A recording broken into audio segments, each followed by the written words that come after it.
Everyone, मैं हूं Deepshikha. Welcome back to our kitchen hack series और आज है डे 22। आज मैं आपके साथ एक ऐसी टिप शेयर करने जा रही हूं जिससे आप घर बैठे अपने समय और पैसे दोनों की बचत कर सकते हैं।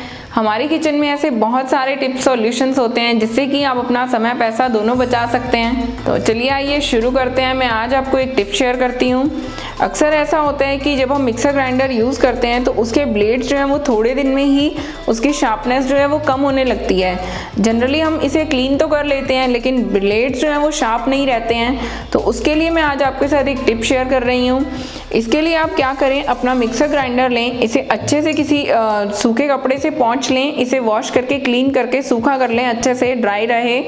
ऐसा मैं इसलिए कह रही हूँ क्योंकि हम इसमें डालने वाले हैं नमक, और इतना नमक हम इसमें डालेंगे कि जिससे इसके ब्लेड्स जो हैं वो अच्छे से कवर हो जाएं। और इस तरह से ब्लेड्स के अच्छे से कवर करने के बाद हम इसे अपने मिक्सर पे लगा देंगे और इसे हम कुछ सेकंड्स के लिए चलाएंगे। इसे हमें 10-20 सेकंड के लिए 2-3 बार चलाना है। ऐसा करने से जो इसके ब्लेड्स हैं वो शार्प हो जाते हैं।